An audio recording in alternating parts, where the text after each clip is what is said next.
दोस्तों कैसे हैं आप सभी सभी अच्छा कर रहे होंगे। मैं बताऊं, मैं भी बहुत अच्छा हूँ। वीडियो अच्छा लगे तो CKD stock market news channel को सब्सक्राइब कर लेना, साथ ही बेल आइकन बटन को प्रेस कर देना। चलिए शुरू करते हैं। आज मैं आपके सामने जिस शेयर की बात कर रहा हूं तो उसका मार्केट कैप देखिए आप सभी लोग 1019 करोड़ का मार्केट कैप है इस शेयर का। करंट प्राइस देखिए 91 रुपये 20 पैसे का करंट प्राइस है। और इस शेयर को लाने का पर्पस ये था कि इसका हाई देखो 250 रुपये का लगाया, लो इसने 66 रुपये का लगाया और करंट प्राइस देखो 91 रुपये 20 पैसे का करंट प्राइस चल रहा है। तो देखिए जिसने 250 में खरीदा होगा डेफिनेटली डिमांड एंड सप्लाई की वजह से खरीदा तो होगा ही। किसी ने 200 पे खरीदा होगा, किसी ने 150 पे खरीदा होगा, किसी ने इवन 100 रुपए पे भी खरीदा होगा, लाख 2 लाख रुपए तक पक्का डाला होगा 100 रुपए के आसपास, ठीक है। और आज इसका प्राइस 91 रुपये 20 पैसे चल रहा है। तो अब ऐसे इन्वेस्टर्स के लिए क्या हो सकता है, आज मैं इन डेप्थ एनालिसिस के आपको देने की कोशिश करूंगा कि क्या रीजन रहे होंगे जिसकी वजह से ये शेयर प्राइस इतना ज़्यादा टूट गया होगा। तो आपको हर चीज़ पता चलेगी। अभी स्टॉक के पीई की बात करेंगे तो काफ़ी सस्ता है, 8.13 का पीई है। बुक वैल्यू की बात करेंगे 88 रुपये का बुक वैल्यू है। ये कंपनी देखिए अब ऑलमोस्ट कंपनी अपने बुक वैल्यू के पास आ चुकी है, जो कि एक अच्छी चीज़ होती है जब भी कंपनी अपनी बुक वैल्यू के पास में होती है, क्योंकि इसका बुक वैल्यू 88 रुपये 20 पैसे है और करंट प्राइस 91 रुपये 20 पैसे है। इस पार्ट को आपको ये शिक्षा मिलती है कि जब भी कंपनी कोई अपनी बुक वैल्यू के पास में होती है वो कंपनी काफ़ी अच्छे वैल्यूएशन पे खड़ी है, ऐसा माना जाता है। डिविडेंड यील्ड की बात करेंगे 0.76% का डिविडेंड यील्ड है। हर साल कंपनी देती है डिविडेंड, आप देख सकते हैं, कभी 70 पैसे का, कभी 30 पैसे का, कभी 20 पैसे का इन्होंने डिविडेंड को डिस्ट्रीब्यूट करके दिया है। Return on capital employed, return on equity, किसी भी शेयर का अगर return on capital employed, return on equity 20% से ऊपर होता है तो मानी जाती है कि कंपनी बहुत ही अच्छी कंपनी है। तो इसका return on capital employed 40.9% and return on equity 33.90%, ये दिखाता है कि कंपनी काफ़ी अच्छी है। अब जब मैं इस चीज़ की बातें करता जा रहा हूं तो डेफिनेटली आपको एक डंडी डाल लेनी चाहिए इस तरीके से।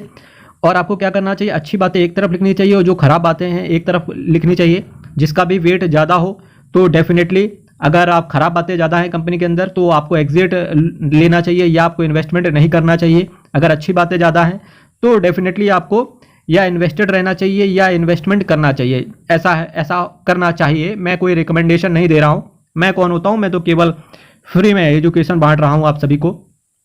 केवल आप चैनल को सब्सक्राइब करके मोटिवेशन प्रदान कर सकते हैं। यही मैं चाहता हूं कि चैनल आप सब्सक्राइब करें, क्योंकि जब आप चैनल को सब्सक्राइब करते हो काफ़ी मोटिवेशन मिलता है। फेस वैल्यू की बात करेंगे तो 2 रुपये का फेस वैल्यू इसका चल रहा है। 2007 में कंपनी ने स्प्लिट कर दिया था मेरे भाइयों। इसी के साथ साथ चलिए मैं कुछ और चीज़ों की बात करने से पहले इसके बिजनेस की बात करता हूँ और कंपनी का नाम भी आपको दिखा देता हूँ। देखिए जिस कंपनी का मैं बात कर रहा हूँ उसका नाम है एवरेस्ट कांटो सिलेंडर लिमिटेड, ईकेसी के नाम से आप इसे जानते हो। ये engaged in the manufacture of high pressure seamless gas cylinders along with other cylinders and equipments used for containing and storage of natural gas, liquids and air. जिस हिसाब का कंपनी का बिजनेस है, डेफिनेटली बिना गैस के तो दुनियादारी चल ही नहीं सकती। इस पार्ट से ये शिक्षा मिलती है कि बिजनेस भी कंपनी का अच्छा है और लॉन्ग टर्म के लिहाज से अगर आपको ये कंपनी सही वैल्यूएशन पे मिल जाए, 40-50 रुपए 60 रुपए में मिल जाए तो बहुत अच्छी बात है, ठीक है।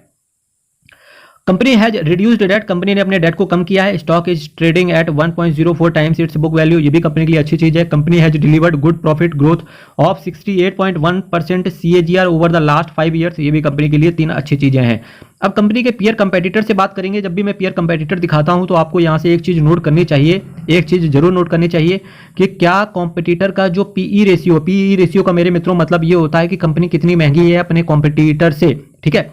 तो जब भी किसी कॉम्पिटिटर से कंपनी सस्ती मिल जाए, अपने जो भी उसके कॉम्पिटिटर है मार्केट के अंदर उससे कंपनी सस्ती मिल जाए तो डेफिनेटली ऐसी कंपनियों में बने रहना चाहिए। ईपीएल लिमिटेड, पॉलीप्लेक्स कॉर्पोरेशन, इसका पीई रेशियो देख सकते हैं 25 का है, पॉलीप्लेक्स का 7.52 का है। Uflex, Jindal Polyfilm, AGI Greenpac, Cosmo First and Huhtamaki India and Everest कांटो,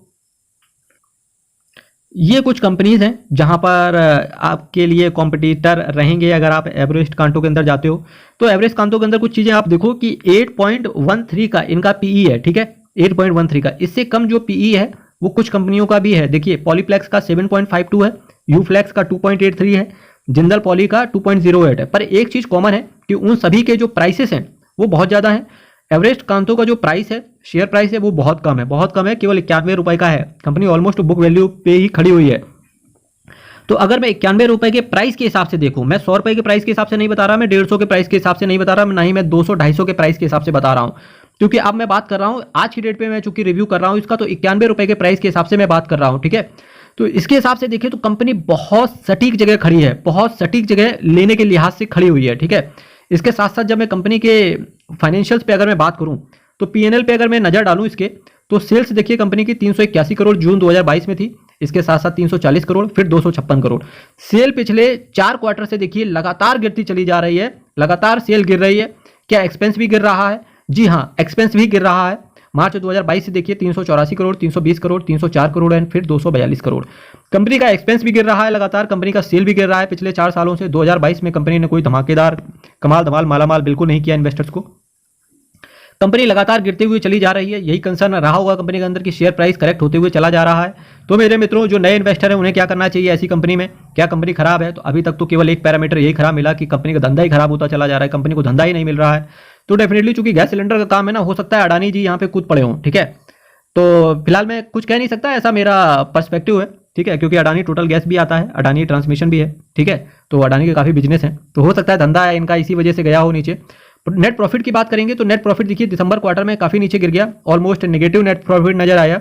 अर्निंग पर शेयर देखो, जहां ₹1.65 का अर्निंग पर शेयर हुआ करता था, वहीं नेगेटिव चला गया इनका, डेढ़ रुपए के आसपास नेगेटिव चला गया। पर आपको एक चीज ध्यान रखनी चाहिए कि जैसे ही ये चीजें ऊपर चलना स्टार्ट हो जाए, यानी कि नेट प्रॉफिट पॉजिटिव में आके ऊपर चलना शुरू हो जाए, अर्निंग पर शेयर पॉजिटिव में आके ऊपर चलना शुरू हो जाए, तब इस शेयर में आप अप मूवमेंट एक बड़ा देख सकते हैं। उससे पहले डेफिनेटली जैसे जैसे इसका सेल्स नीचे जाएगा, ये शेयर प्राइस नीचे जाता हुआ देखने को मिलेगा आपको ऐसे समय पे क्या करना होता है मेरे मित्रों? कंपनी के फंडामेंटल्स जो कि मैं CKD stock market news channel पर आपको मिलते रहेंगे। आप चैनल को अभी तक सब्सक्राइब नहीं करा है, डेफिनेटली करके रख लीजिएगा, क्योंकि मैं हर रोज 8:30 बजे एक शेयर का इन डेप्थ एनालिसिस करता हूं, जहां पर आपको ईच एंड एवरीथिंग प्रोवाइड की जाती है, हर चीज़, रीजन बताया जाता है क्यों ये शेयर गिर रहा है। साथ ही साथ अगर मैं इसके शेयर कैपिटल की बात करूं तो शेयर कैपिटल देखिए बिल्कुल मेंटेन है इनकी, ना केवल मेंटेन है, अगर मैं पास्ट में देखूं तो मार्च 2016 से लगातार 22 करोड़ का शेयर कैपिटल इनका। रिजर्व एंड सरप्लस, ये शेयर मैंने इस वजह से लिया है क्योंकि देखिए काफ़ी हद तक ये शेयर प्राइस करेक्ट हो चुका है, फंडामेंटल्स भी अच्छे हैं। अब केवल एक चीज़ इसकी सुधार के देखनी है कि इसका सेल फाइनली ऊपर जाते हुए देखने को मिले, एक्सपेंस भी अगर सेल के हिसाब से कम एक्सपेंस देखने को मिले तो भी बढ़िया है, अर्निंग पर शेयर ऊपर जाए, नेट प्रॉफिट में ग्रोथ नजर आए, तब इस शेयर में एंट्री लेना संभव हो सकता है। 880 करोड़ का इसका मार्च 2022 में रिजर्व एंड सरप्लस था, उसके बाद 967 करोड़ का सितंबर 2022 के अंदर रिजर्व एंड सरप्लस बढ़ते हुए देखने को मिला। अब आपको यहाँ से एक चीज़ देखनी पड़ेगी, रिजर्व एंड सरप्लस में चूंकि बढ़ोतरी ही दिख रही है। बोरोविंग्स की बात करेंगे तो लॉन्ग टर्म बोरोविंग केवल 2 करोड़ की है, शॉर्ट टर्म बोरोविंग 135 करोड़ की है। अगर हम रिजर्व एंड सरप्लस देखें तो कंपनी के अंदर ऐसी कोई बात है नहीं कि कंपनी डिसॉल्व या बैंकक्रप्ट होते हुए नजर आए, क्योंकि ऑलरेडी इनके पास इतना बड़ा कैश पड़ा हुआ है 967 करोड़ का रिजर्व एंड सरप्लस के अंदर, जिससे 137 करोड़ की जो बोरोविंग है वो ऑलमोस्ट पेड ऑफ हो ही जाएगी। तो आपको यहाँ डरने वाली बात तो कुछ है नहीं एज सच, क्योंकि रिजर्व एंड सरप्लस में अच्छा पैसा है। पर शेयर गिर क्यों रहा है? क्योंकि आपको पता होगा जैसे जैसे सेल ऊपर जाएगी शेयर प्राइस भी ऊपर वापस से चलते हुए देखने को मिलेगा।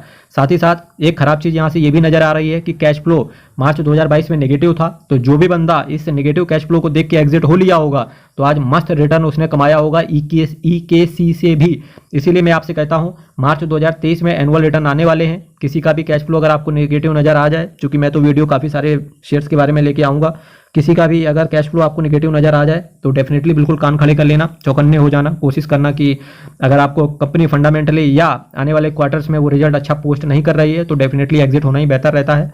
या एग्जिट हो लो, या कंपनी का अगर धंधा अच्छा है, केवल शॉर्ट टर्म के लिहाज से 1-2 साल के लिए ही पैनिक आया है, तो वैसे टाइम पे आपको क्या करना चाहिए? एक्यूमुलेशन स्टार्ट करना चाहिए, क्योंकि डेफिनेटली जैसे ही कंपनी वापस ऊपर जाएगी तो आपको अच्छा रिटर्न देखने को मिलेगा। एक अच्छी चीज़ यहाँ से ये भी है कि डेटा डेज जहाँ 63 डेज के हुआ करते थे, वहीं डेटा डेज आज की डेट पे केवल 49 डेज के हैं। किसी भी कंपनी का अगर डेटा डेज 45 डेज से कम होते हैं तो अच्छे माने जाते हैं, 45 डेज से ऊपर होते हैं तो खराब माने जाते हैं। हालांकि डेटा डेज में कमी है, अच्छे तो नहीं है पर कमी है, कम किए हैं इन्होंने डेटा डेज, और डाटा डेज जितने ज़्यादा कम होंगे उतना ज़्यादा फायदा होता है, क्योंकि जब भी कंपनी कोई प्रोडक्ट बेचती है उसका कैश कितने दिनों में आ जाता है ये डिपेंड करता है डाटा डेज के ऊपर, ठीक है। प्रोमोटर्स की बात करेंगे तो देखिए 67.39% के हिसाब से इन्होंने प्रोमोटर्स की होल्डिंग्स है, न केवल है बल्कि 2 साल से इन्होंने लगातार यही मेंटेन करके रखा हुआ है। FIIs की बात करेंगे तो 0.51 FIIs यहाँ से कंपनी से जाते हुए देखने को मिले। DIIs कंपनी के अंदर स्टेबल है। पब्लिक ने सबसे ज़्यादा होल्ड किया हुआ है, न केवल होल्ड किया है, मुझे ऐसा लगता है पब्लिक लगातार एक्यूमुलेट भी कर रही है। जैसे जैसे शेयर नीचे आता रहता होगा पब्लिक एक्यूमुलेट करती रहती होगी, तो डेफिनेटली जो लोग एक्यूमुलेशन करते हैं वो एक्यूमुलेट कर भी सकते हैं, क्योंकि अब कंपनी बहुत ही सही वैल्यूएशन पे खड़ी है। बस केवल देखना एक है कि शेयर प्राइस तभी ऊपर जाएगा जब इसकी सेल पॉजिटिव आना शुरू हो जाएगी। ये कब आएगी? 31 मार्च 2023 के जब एनुअल रिटर्न और क्वार्टरली रिजल्ट जब एक साथ आएंगे तो डेफिनेटली मैं फिर से एक बार वीडियो लेकर के आऊँगा, वहाँ पर देखने की चर्चा करेंगे। अगर सेल पॉजिटिव आई, सेल में कुछ ग्रोथ नजर आई, तो डेफिनेटली ये शेयर प्राइस यहाँ से ऊपर चलते हुए देखने को मिलेगा। अगर नहीं आती है तो वापस से यहाँ से इसके जो 88 रुपये इसका बुक वैल्यू चल रहा है उसके भी नीचे आते हुए देखने को मिलेगा। बहुत बहुत धन्यवाद। आज यहीं से विराम लेते हैं इस शेयर से रिलेटेड।